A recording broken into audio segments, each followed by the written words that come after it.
So I'm pleased to present Sara Bernstein from the University of Notre Dame, Paradoxes of Time Travel to the Future. Please start. Great. Thank you, everyone. So David Lewis's The Paradoxes of Time Travel in 1976 set the stage for most contemporary philosophical discussions of time travel. And while it gave rise to a really cool and rich literature that's still going on today, primarily about time travel to the past, one thing that's puzzled me about it is that time travel to the future has received comparatively little attention. Now, on the one hand, I kind of understand this. You know, it's obviously much more exciting to imagine going back and meeting Abraham Lincoln than merely sitting in my office for an hour and seeing what happens. Yeah, I can. But you know, this is really interesting because what I want to explore in this paper is just whether or not there are interesting asymmetries between time travel to the past and time travel to the future. So what I'm going to do is use Lewis's paper as a starting point and explore paradoxes and puzzles involving time travel to the future with a particular focus on how they interact with Lewis's views. Okay, so first I'll begin with one of Lewis's more famous paradoxes, the grandfather paradox. Here it is. So suppose that Tim, a time traveler to the past, intends to kill his young grandfather. Can he do it? So, you know, you imagine Tim traveling back to the past. He's got some weird animus towards his grandfather. Can he pull the trigger and kill his grandfather? On the one hand, it's easy to imagine Tim's specific act of killing his grandfather. He has the weapon and he can pull the trigger. According to Lewis, conditions are perfect in every way. The best rifle money could buy, grandfather an easy target only 20 yards away, not a breeze, door securely locked against intruders, Tim a good shot to begin with, and now at the peak of training, and so on.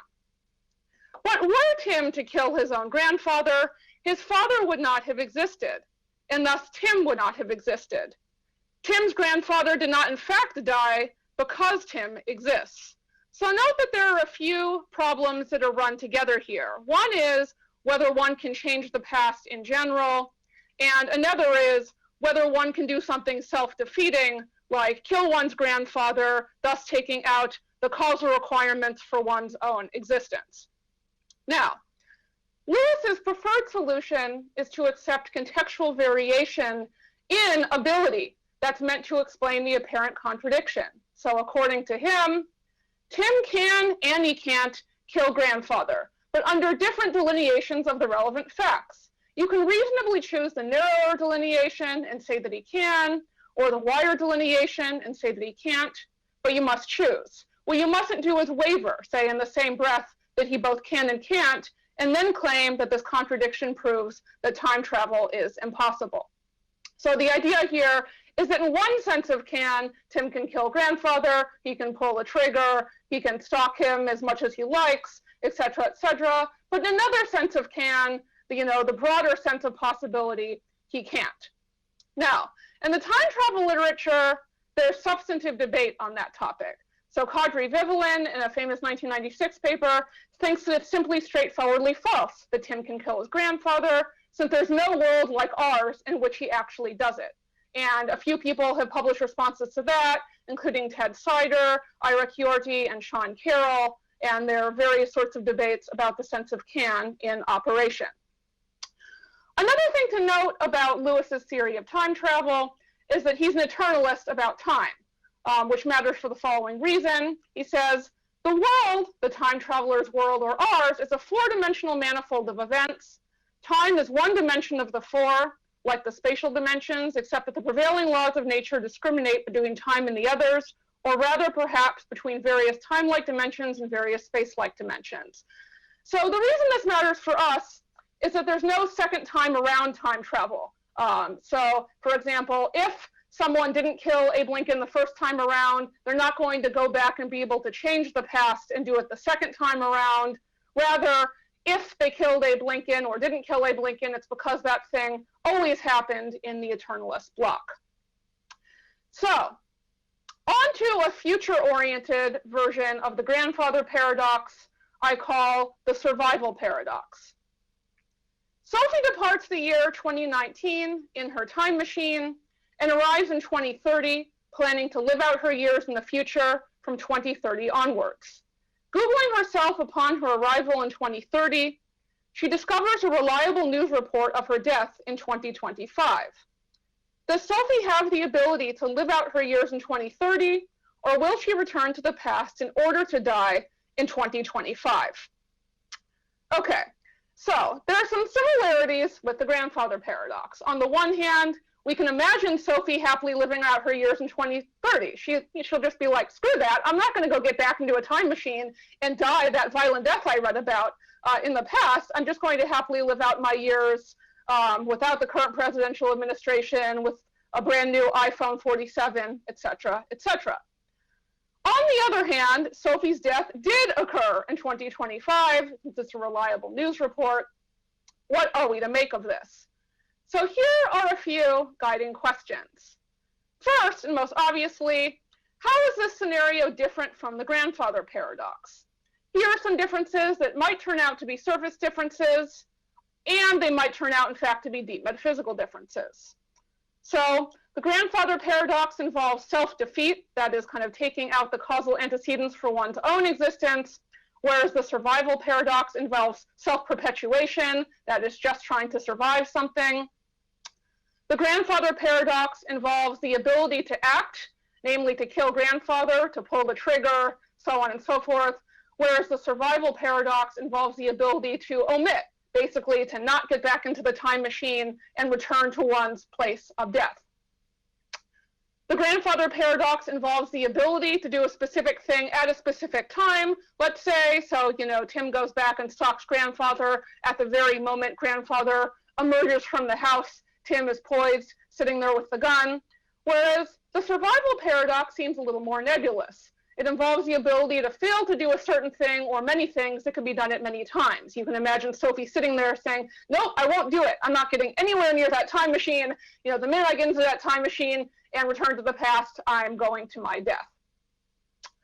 So the interesting question is, or one of them is, are these deep differences between these scenarios? And that's something I would like to begin to investigate.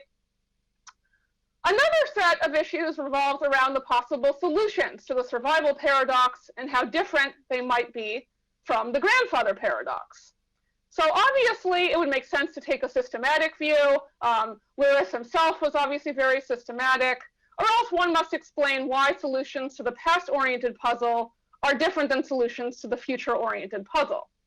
A systematic approach, for example, holds the contextual variation in can explains both cases. Both Tim's ability to kill grandfather in a narrow sense, but his inability in a broader sense. And in the survival paradox case, both Sophie's ability in the narrow sense to stay in the future and inability in the wider sense to stay in the future and live out her years. On the other hand, one might be specially motivated by the differences between the paradoxes. So when I say, look, some of these similarities might be surface similarities or differences, and others might be deep similarities and differences. If you hold that those differences are deep ones, you might hold, for example, that there are not worlds in which Tim kills grandfather because it's self-defeating, but there are worlds in which Sophie lives out her years because she's merely surviving. If that's a deep difference, you might think, sure, why not have a different solution to the grandfather paradox than to the survival paradox? And you might hold that the myriad coincidences that have to happen, as have been discussed in the time travel literature, for example, a slip on a banana peel or the jamming of a gun, that are present in the grandfather paradox are harder to combine the survival paradox. So the story there is, if you don't know this literature, the universe will somehow conspire against you if you try to kill your own grandfather. The gun will jam, you will slip on a banana, some loud music will play at the moment you're supposed to pull the trigger, but in no way can you actually take out your own grandfather before he conceives one of your parents that will eventually lead to your existence. It's, a little silly, but it's easy to imagine that, in some ways in the past scenario, it's weirder to try to imagine it in the future-directed scenario, that is in the survival paradox. So what could possibly conspire to force Sophie back into her time machine so that she has to go die in the intermediate time in 2025? So even that set of differences might in fact be a deep set of differences that leads one to be less systematic about solutions to the grandfather paradox on the one hand, the survival paradox on the other. So since this is a Lewis conference, what would Lewis say? So he would say Sophie won't live out her years in the future, just as Tim won't kill grandfather. According to Lewis, it's not that past moments are special. No more can anyone change the present or the future. Present and future momentary events no more have temporal parts than past ones do. You cannot change a present or a future event from what it was originally to what it is after you change it. So there you see that eternalism coming back in as well. Lewis would say that contextual variation in can or ability yields narrow and broad interpretations of Sophie's abilities, so she can stay in the future in one sense and survive in one sense of can, but not in another. And if Sophie went to the future in the first place, it's because she was always going to be there, in a sense. It's not that there's a second time around, where she changes something in the eternalist block. If that happened, it's because it's sort of like always happened. It's an event that occurred in the block. And a bonus question at the intersection of issues on time travel and free will is, suppose that Sophie returns to 2020, namely 5 years before the reliable report of her death. Intuitively, the future is open to her. Must she die in 2025? And that will depend on one's views about free will and also about whether one thinks that eternalism is compatible with free will, especially in a deterministic eternalist block. Okay, another place some of these interesting issues come up about time travel to the future versus time travel to the past, loosely speaking, is in Lewis's very definition of time travel.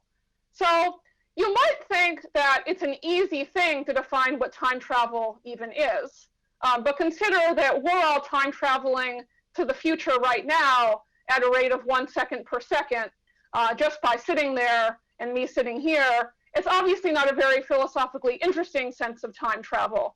So what many philosophers of time travel try to do is put forth these definitions that will include all of the sort of intuitive science fictional cases, Back to the Future, Doctor Who, and leave out the case like me just sitting here in my office with time passing at a rate of 1 second per second. Lewis defines time travel as a discrepancy between time and time. More specifically, it's a discrepancy between personal time and external time. So personal time is time for the time traveler, or kind of loosely speaking, time on the time traveler's watch. External time is time for everyone else. So suppose that I want to travel back in time 5 years. I hop into my time machine, and it takes me 1 hour to reach 5 years into the past. There has been 1 hour of my personal time per 5 years of external time on the timeline. So there, the time travel is discrepancy between personal time and external time because there's a quantitative difference in the amount of personal time and the amount of external time. But there are a few problems with these notions as well. So the first problem is that not all time travel involves a quantitative discrepancy between personal time and external time. Consider slow time travel. Jacinda pushes the button on her time machine, which will take her backwards in time 1 hour. The time machine travels at a rate of 1 hour in personal time per 1 hour of external time. So here, there's just no quantitative discrepancy between the amount of personal time and the amount of external time. Another problem, intuitively, time travel at a rate of 1 second per second to the past is still time travel, but time travel at a rate of 1 second per second to the future might not be, at least not in an interesting sense. So whether it's time travel in the interesting sense will depend on the mechanism of the time machine. To get this idea, I'll just run you through some past-oriented cases and some future-oriented cases. In the past-oriented case, I get into my time machine, it travels at a rate of 1 second per second, and I go back in time 2 hours. I think a lot of us would intuitively consider that time travel, especially since I'm going into the past. But suppose that I hop into my time machine and I'm like, all right, I'm gonna go 2 hours into the future, but it travels at a rate of 1 second per second or 1 hour per hour, not a very efficient time machine. You know, a lot of us might think, I'm not sure that's time travel. It doesn't seem to be that different than just sitting in one's office. At least it's not time travel in an interesting sense. Whether it is time travel in an interesting sense might depend on the mechanism of the time machine. So, you know, if you think the mechanism of the time machine does something magical to time itself, as it were, or something substantive, something more substantive than just changing the rate of personal time versus external time, you might in fact think that's time travel. If you think that time travel, like Lewis, is just a discrepancy between personal time and external time, you wouldn't include that case as a case of time travel. That might in fact turn out to be the right result for that. But I think it's interesting to note the differences between the past and the future cases, because neither includes a discrepancy between personal time and external time, but one is intuitively a case of time travel and the other isn't. Another problem is that personal time and external time are not really stable concepts. So Lewis means external time to be time itself, sort of time on the ground for the people not in the time machines, like time independently of anything else, and personal time to be the sort of wonky time on the time traveler's watch. But consider the following example called deep space. A space traveler goes far into deep space. While she has aged 1 year and 1 second on her journey, a year has passed on Earth. The Earth's gravitational pull makes time pass more slowly on Earth's surface. So intuitively here, the deep space traveler is the one on personal time, whereas Earth is on external time. But much of the universe is in fact on the same time as the deep space traveler. It's Earth's gravitational pull that's making, you know, time pass slower. Consider also the following example I call time travel disaster. A time travel scientist pushes the wrong button and sends everything in the universe but her lab forward in time 300 years. Intuitively, the rest of the universe is on personal time and the scientist's lab is on external time. So here you can see these are sort of like malleable concepts in a possibly troublesome way. What would Lewis say? He would say that personal time is that which occupies a certain role in the pattern of events that comprise the time traveler's life. If you take the stages of a common person, they manifest certain regularities with respect to external time. Properties change continuously as you go along, for the most part, and in familiar ways. First come infantile stages, last come senile ones, memories accumulate, food digests, hair grows, wristwatch hands move. Personal time isn't really time, but it plays the role in the time traveler's life that time plays in the life of a common person. It's enough like time so that we can, with due caution, transplant our temporal vocabulary to it in discussing his affairs. We can say without contradiction, as the time traveler prepares to set out, soon he will be in the past. What we mean is that a stage of him is slightly later in his personal time, but much earlier in external time than the stage of him that is present as we say the sentence.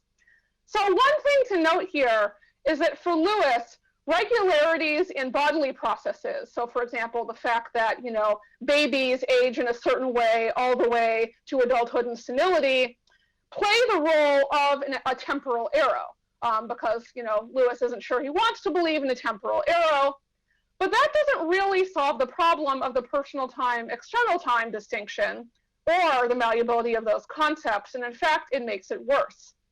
So consider this case, reverse aging. 21-year-old Deshawn presses the button on his time machine and travels back in time 20 years at a rate of 1 year per year. However, the time machine ages him backwards, such that his body and bodily processes match those of a 1-year-old baby upon his arrival into the past. So note a few things about this case. First, there's no quantitative discrepancy between personal time and external time, and nor do the time traveler's bodily processes play the role that time plays in the life of a common person, since those aging processes happen in the wrong direction. And yet, intuitively, I think most of us would say that's a case of time travel. Now, I don't have this on your handout, but another way that it creates problems for this notion of time travel as discrepancy between personal time and external time is there's some debate about whether so-called Rip Van Winkle cases should count as time travel. So consider the following case. I really want to see what the iPhone 47 is like, and so I enter a cryogenic chamber, I freeze all of my bodily processes, or at least slow them down dramatically, and then I reemerge in 50 years from the cryogenic chamber. So intuitively, a lot of us would say that's not a case of time travel, that's a case of cryogenic freezing. But on the other hand, according to Lewis's definition, we've got a lot of the hallmarks of time travel. Namely, we have kind of strange aging of the bodily processes at a sort of different speed than the rest of the external timeline, right?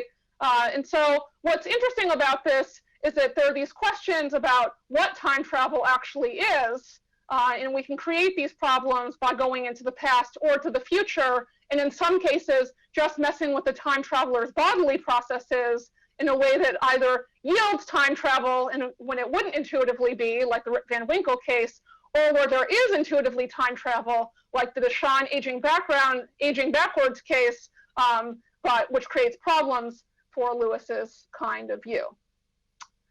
All right, so I've said that Lewis's paper sets the stage for a lot of contemporary discussions of time travel, and many of those following Lewis's paper focused on his sort of eternalist framework, wherein the past, the present, and the future are equally real. We just have this big four-dimensional block and a bunch of events in it, and there's no objective present. There's only a subjective present. But recently, it's been a popular idea to try to come up with an atheoretic kind of time travel. That is, time travel in an atheoretic framework. These models make use of hypertime, roughly a temporal manifold within which another temporal manifold exists. So I should note right off the bat, with respect to the what would Lewis say question, that he would not like this. So Lewis disavowed the idea of hypertime on the grounds of infinite regress in his Gavin David Young lectures in 1971. Anthony Fisher has an interesting blog post on this on the David Lewis Project online. Atheoretic models of time travel either make use of the growing block theory of time or of presentism. So here I'm going to talk about one case study of an atheoretic model of time travel, Peter Van Inwagen's. I also have one loosely based on his that I'll talk about. Van Inwagen's 2010 model of time travel holds that a time traveler can relocate herself to an earlier point in the growing block and annihilate the slices of time in between her and her point of departure. And then a new non-paradox generating block can be grown after the temporal relocation of the time traveler. So I'll slow down and explain the various pieces of that. Assume a growing block theory of time. That means, roughly speaking, that the past is real and that capital R reality is being added on to every moment at time's normal rate of passage. So 5 minutes ago, there was less existence than there is now because reality, broadly speaking, is being added onto a slice at every instantaneous moment of passage. According to Van Inwagen's model, what a time traveler in an atheoretic growing block universe can do is rewind the block and erase portions of the block in between her, that is the time traveler's point of departure and her point of arrival. So consider the following case I call Woodstock. Let's suppose that Bianca, a modern day person, regrets not attending Woodstock. And let's suppose that in Peter Van Inwagen's model, she travels from 2019 to 1969, arriving very shortly before Woodstock so that she can attend the event. And Bianca rewinds the objective present to 1969, annihilating every portion of the growing block on her way back, in between 1969 and 2019. So there's less reality because Bianca has rewound the block. As Peter Van Inwagen points out, this would also be sort of time travel genocide. You are killing everyone by erasing all of those portions in the block all the way back to 1969. And then the world begins to regenerate from 1969 onward. Only Bianca's memories post-date 1969 the first time around. That is the first time it happened. So she remembers both not attending Woodstock that first time around, going back in time, erasing all of those portions of the growing block, going to Woodstock, and then having the block regenerate. Reality reprogresses from Bianca's arrival. Temporal locations are repeated, but hypertemporal locations are hyperchronological. So what that means, roughly speaking, is that 1969 and Woodstock specifically will happen several times. It will happen the first time without Bianca there, and then the second time with Bianca there. So that temporal location is repeated, but the hypertemporal locations are hyperchronological.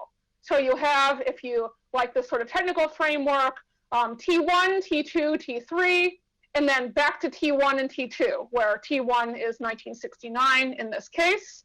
And hyperchronologically, you have T1, hypertemporal 1, T2, hypertemporal 3, T3, hypertemporal 3, T1, hypertemporal 4, and T2, hypertemporal 5.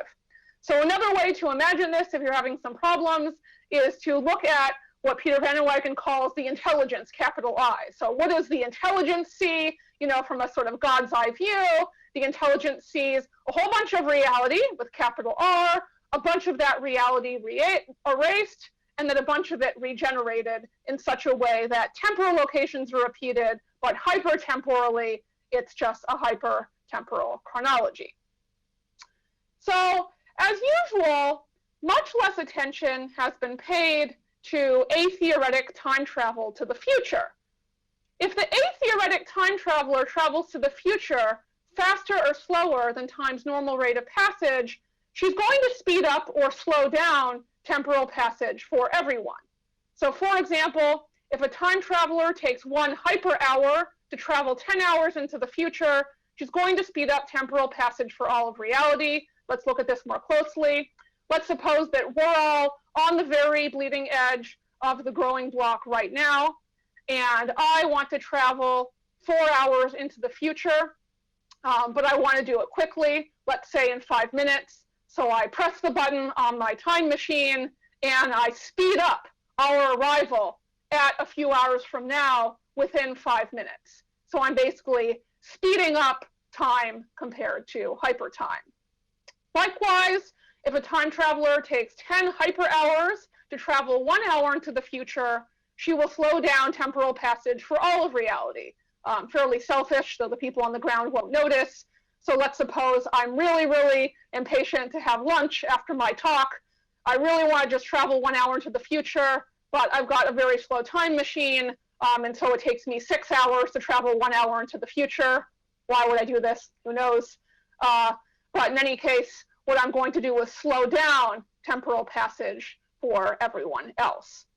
Now note that if such a thing happens with past-directed time travel, it doesn't really matter, since portions of the block are annihilated in between the time traveler's points of departure and arrival. So the time traveler is basically killing everyone anyways by taking them all out of existence in virtue of taking the block out of existence. But to the future, one is either speeding up or slowing down time's rate of passage by having a discrepancy between time and hypertime. Now, as before, we have this question, what if I just have a time machine, an atheoretic time machine that goes at a rate of 1 second per second? That's, again, a little like sitting here in my office and thinking I'm time traveling, but there you won't speed up or slow down time for everyone. So I should note, as I said, since that model of Van Inwagen, several people have put forth other similar models. So I have a model I call the movable objective present, according to which the time traveler sort of seizes the location of the objective present and can move it backwards or forwards. And that is generalizable to presentism and possibly even moving spotlight, in addition to the growing block atheoretic time travel. Okay, So conclusions. Well, time travel to the past is thoroughly explored in David Lewis's paper and a lot of the literature stemming from it. It's fairly odd that we haven't looked at issues about time travel to the future. It's comparatively underexplored. While Lewis likely would have accepted similar solutions to past and future-oriented time travel paradoxes, not everyone might. So especially the people who've argued about ability in the grandfather paradox, they might not want to be systematic about solutions to the grandfather paradox and to the survival paradox. Similarly, with issues about personal time and external time and atheoretic time travel. What I've meant to do here is merely start the investigation, not finish it. So there's a little bit of unfinished business I didn't talk about in this talk. One that Lewis talks about in the paradoxes of time travel is causal loops, whether causal loops are possible, whether they can explain themselves, so basically bootstrapping problems. And one thing to look at is whether causal loops to the future are any metaphysically and explanatorily different than causal loops to the past, and whether they're causally different or if we have to evaluate those counterfactuals in different ways or in the same ways. I leave that topic to a future time. Thanks. And the grandfather paradox